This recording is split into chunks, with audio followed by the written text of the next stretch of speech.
এইখানে প্রথমে হচ্ছে কেন, কেন দিয়ে একটা প্রশ্নবোধক চিহ্ন রাখছি। তারপর আমি লিখছি আমি প্রতিদিন ২টি ভিডিও আপলোড করব। সকাল ৯টা ভিডিও আপলোড করব আর সন্ধ্যা ৭টায়। বাতিল করছি কোন ভিডিওটা? দুপুর ২টার ভিডিওটা। এই দুপুর ২টার ভিডিও আমি আপলোড করব না। তাহলে প্রথমে আমি এখানে প্রশ্নবোধক চিহ্ন রাখছি। এটা কেন, এই কাজটা আমি কেন করলাম? আপনাদের মনে অবশ্যই প্রশ্ন থাকতে পারে। তো আমি গত ১ বছর যাবৎ ৩টা করে ভিডিও আপলোড করি। তো আপলোড করার পরে আমার কাছে মনে হলো আমার ভিডিওতে যে পরিমাণ ভিউ আসে, তো দিনে ৩টা ভিডিও আপলোড না করে আমি যদি দিনে ২টা ভিডিও আপলোড করি, একটা হচ্ছে কখন? সকাল ৯টায় আর একটা সন্ধ্যা ৭টায়। আর এই দুপুরের ভিডিওটা যদি আমি বাতিল করে দেই, এই দুপুরের ভিডিওটা বাতিল।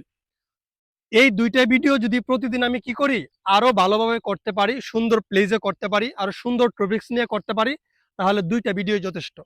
তাহলে এই যে এইগুলো ব্ল্যাকবোর্ডে লেখার কারণ কি?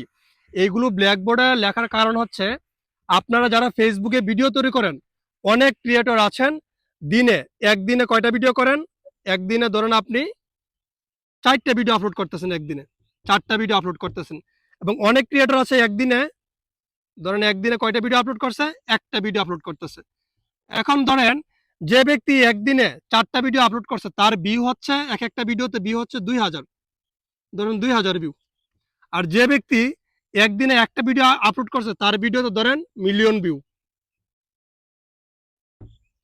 মিলিয়ন ভিউ, তার ভিডিওতে ধরেন মিলিয়ন ভিউ। তাহলে এখন দেখেন সবচেয়ে গুরুত্বপূর্ণ কোনটা? দিনে ৪টা ভিডিও আপলোড করা নাকি দিনে একটা ভিডিও আপলোড করবেন কিন্তু ভিউ হচ্ছে মানে মিলিয়ন ভিউ? তাহলে আপনাকে যে কাজটা করতে হবে, দিনে অতিরিক্ত ভিডিও আপলোড করার কোনো প্রয়োজন নেই। তাহলে আপনি কি করবেন? আপনাকে হচ্ছে মানসম্মত ভালো ভিডিও একটা আপলোড করলেই হবে। তথ্যবহুল ভিডিও, ভালো ভিডিও একটি আপলোড করবেন, কোনো প্রয়োজন নেই।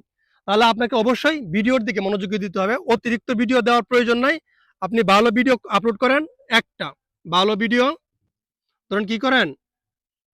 ২টি, দিনে ২টি ভিডিও আপলোড করেন। ঠিক আছে? তো অবশ্যই আপনি কি করবেন? ভিডিওর দিকে ফোকাস করবেন। অতিরিক্ত পোস্ট করার দরকার নাই। আশা করি বুঝতে পারছেন।